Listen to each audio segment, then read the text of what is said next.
নমস্কার, কেমন আছেন সবাই? আশা করি খুব ভালো আছেন। গল্প কথায় পল্লবীর আরও একটি ব্লগে আপনাদেরকে জানাই স্বাগত। তো সকাল সকাল উঠে গেছিলাম। সকাল সকাল বলতে আজকে অনেক সকাল সকাল ওঠা হয়েছে, প্রায় 5টার সময় ওঠা হয়েছে। আর অন্যদিন এমনিতেও সকাল সকালই ওঠা হয়, ওই 6টা, 6:30, কোনো দিন 5:30 এরকম টাইমে ওঠা হয়। কিন্তু আজকে একটু বেশি তাড়াতাড়ি ওঠা হয়ে গেছিলো।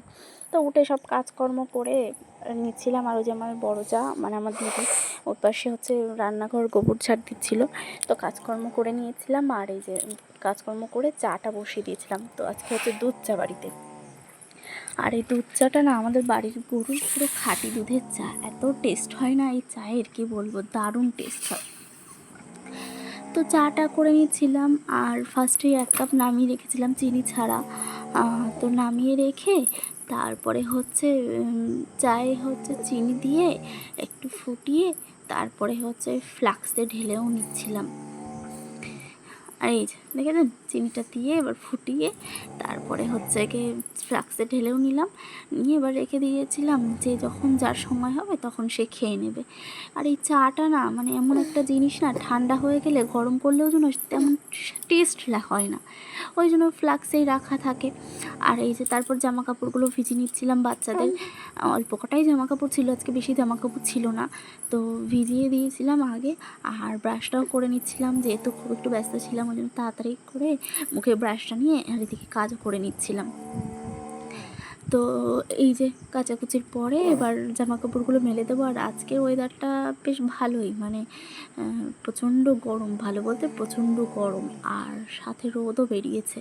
আর এটা হচ্ছে আমাদের বাড়ির পেছনের সাইড, তো এখানে আগে চাষ করা হতো, তো এখন আর চাষ করা হয় না, কারণ ওই বাড়ির যেহেতু উঠোনটা একটু ছোটো, তো ওই কাঠ টাট মেলার জন্য পেছনে জায়গার দরকার পড়ে। আর ওই যে দেখেছেন, ওটা গরুর চালা করা ছিল।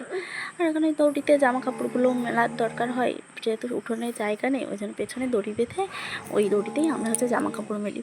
তো জামা কাপড়গুলো মেলে নিয়ে যাচ্ছিলাম মাঠের দিকে, কারণ ফুল তোলা হয়ে গেছে, হয়তো ফুলগুলো নিয়ে আসতে হবে। তো ফুল টুল নিয়ে এসে আমি রেডি হয়ে গেছিলাম, যাব হচ্ছে ফুল দিতে। আর ওই যে বস্তায় করে দেখেছেন, স্কুটির সামনে ফুলগুলোও নিয়ে নিয়েছি।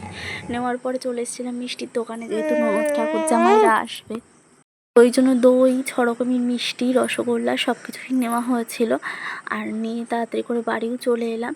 আর এই যে দেখেছেন, কলা নিয়ে নিয়েছি, দই নিয়ে নিয়েছি, আর হচ্ছে ফল টলও নিয়ে নিয়েছিলাম, যেহেতু বাটা দেওয়া হবে, 6 রকমের ফল লাগবে, তো এগুলো নিয়ে নিয়েছিলাম। আর সাথে হচ্ছে মুদিখানারও কিছু বাজার করে নিয়েছিলাম, খই, চিড়ে, তারপরে হচ্ছে মুরগি নিতে চেয়েছিলাম, কিন্তু মুরগি পাইনি বলে ওই জন্য খই নিয়ে এসেছিলাম। আর এই যে পরের দিন সকালে হবে লুচি, তো ময়দা আর হচ্ছে বুট আর হচ্ছে সাদা তেলও এনেছিলাম, কারণ হচ্ছে আমরা যেহেতু বাড়িতে থাকবো না, ওই জন্য আগে একটু বাজারঘাট করে দিয়ে যাচ্ছিলাম।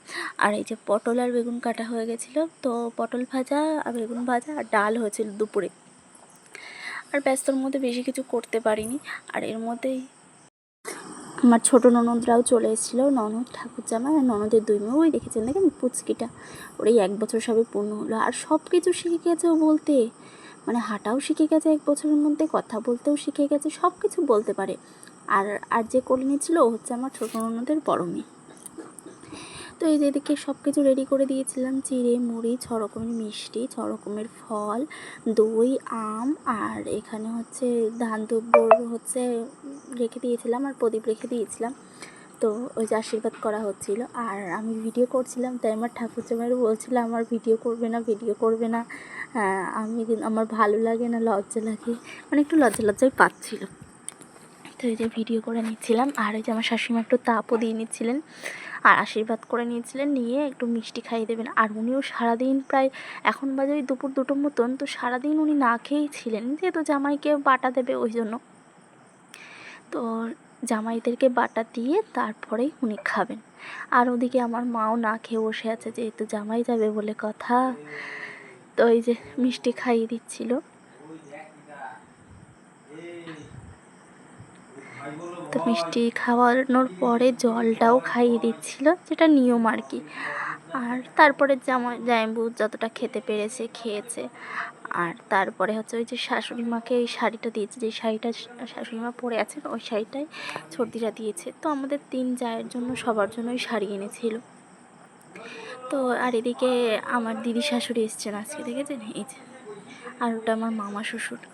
তো একদিন দিদির শাশুড়ি আমাদের বাড়িতে থাকবে, তো ওই জন্য একটু মাথায় জল দিয়ে নিয়েছিলো। আর ওনার শরীরটা খুব একটা ভালো না, তো এই যে বালতিতে জল দেওয়া হচ্ছিলো আর একটু মাথায় জলও দিয়ে নিচ্ছিলো। আর এদিকতে আমিও টুকটুক করে রেডিও হয়ে গেছিলাম প্রায়। আর এই যে আমি রেডি হয়ে গেছি, হয়ে এবার আমার হাজব্যান্ডও চলে এসেছে, তো তিনজনা রেডি হয়ে বেরিয়ে পড়েছিলাম বাপের বাড়ির উদ্দেশ্যে। তো এখান থেকে নিয়ে নেবো একটু মিষ্টি, কারণ হচ্ছে বনগাঁর মিষ্টিগুলো না আমার খুব একটা অতটা ভালো লাগে না, মানে এই গ্রামের মিষ্টিগুলো এত টেস্টি হয়।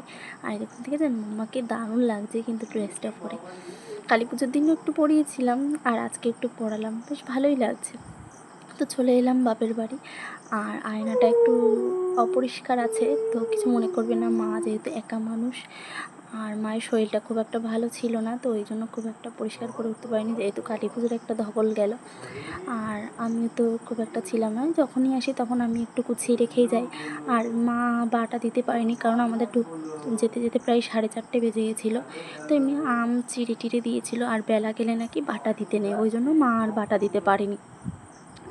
আর এই যে একটু খেয়ে দিয়ে রেস্ট নিয়ে তারপরে হচ্ছে সন্ধ্যার দিকে বেরিয়ে পড়েছিলাম বাজারের দিকে। আর এদিকে দেখেছেন স্ট্যাচুগুলো কী দারুণ করেছে, মানে এখন আর মনে হয় না যে এটা সেই পুরনো বনগাঁ, এখন বেশ সুন্দর হয়েছে। এটা আমাদের বনগাঁর বাজার, যে সামনেই হচ্ছে বড় হচ্ছে মার্কেট। তো চলুন একটু বাজারঘাট করে নিই। তো আজকের ব্লগটা এখানেই শেষ করছি, ভালো থাকবেন সবাই। আর আমার ভিডিওগুলো ভালো লাগলে অবশ্যই পাশে থাকবেন, সাবস্ক্রাইব করবেন, আর হচ্ছে লাইক কমেন্ট শেয়ার করবেন। শুভরাত্রি জানিয়ে আজকে আমি আমার এই ব্লগটা এখানে শেষ করলাম, ভালো থাকবেন সবাই।